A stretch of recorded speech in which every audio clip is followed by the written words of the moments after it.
কাটবেন আমাদের বুথের বর্ষিয়ান মানে তৃণমূল কংগ্রেসের কর্মী, সঙ্গে আমাদের বিশিষ্ট সমাজসেবক জমশেদ আলী মিয়া এবং আমাদের আজকের এই অনুষ্ঠানের শুভ উদ্বোধক সম্মানীয় তপন কুমার গুহ মহাশয়।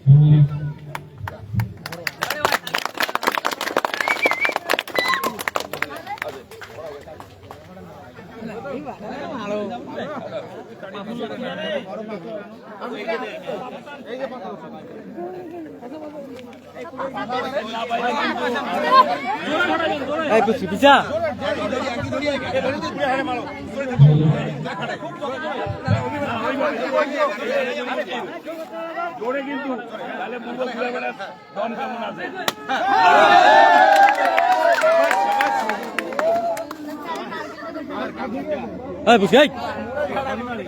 আচ্ছা না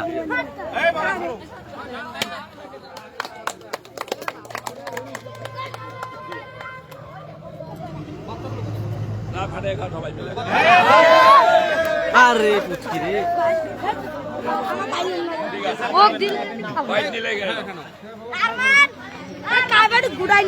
সন্না সন্না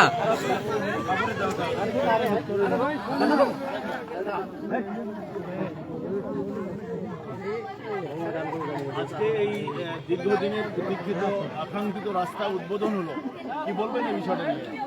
দেখুন, আমাদের শীতলকুচি ব্লকে গত 2 বছরে প্রচুর উন্নয়ন হয়েছে। প্রায় 100 কোটি টাকার মতন উন্নয়ন আমাদের হয়েছে এই 2 বছরে।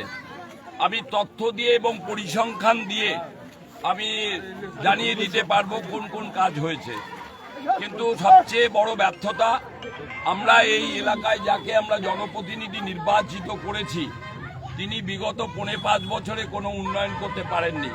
আজকে পথশ্রী 4-এর মাধ্যমে যদুপুরা থেকে আতিয়ার মিয়ার বাড়ি এবং প্রাইমারি স্কুল পর্যন্ত প্রায় 3 কিলোমিটার 340 মিটার রাস্তা এখানে তৈরি হচ্ছে এবং 1,66,00,000 টাকা ব্যয়ে এই রাস্তা নির্মাণ হবে এবং শীতলকুচি ব্লকে প্রায় পথশ্রী 4 19খানা রাস্তা আমরা পেয়েছি এবং লালবাজার অঞ্চলে আমরা 3খানা রাস্তা পেয়েছি।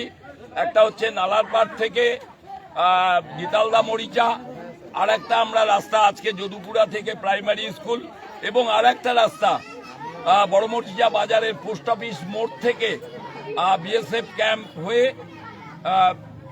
পিডব্লিউডি রোড পর্যন্ত, সেটাও অনুমোদন হয়েছে। আমরা 2-1 সেই রাস্তাগুলো আমরা কাজের সূচনা করব।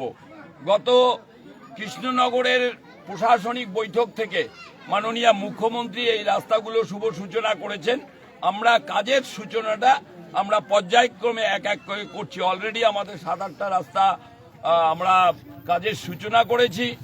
লালবাজার অঞ্চলে 2টো সূচনা হয়ে গেছে, পোস্ট অফিসেরটা বাকি আছে, 2-4 দিনের মধ্যেও সেটাও হয়ে যাবে। এটা কতদিনে সমাপন হবে? একটা রাস্তা তৈরি করতে গেলে মিনিমাম যে টাইমটা, যেহেতু এটা ব্ল্যাক টপ রাস্তা হবে, পর্যায়ক্রমে মাটির কাজ কিছু হবে, মাটির কাজ হওয়ার পরে গ্র্যাভেলের কাজ হবে, গ্র্যাভেলের কাজ হওয়ার পরে পাকা রাস্তা হবে। পর্যায়ক্রমে যেভাবে টাইম ধরা আছে নির্দিষ্ট সময়ের মধ্যেই এজেন্সি কাজ করবে বলে আমরা আশা রাখছি।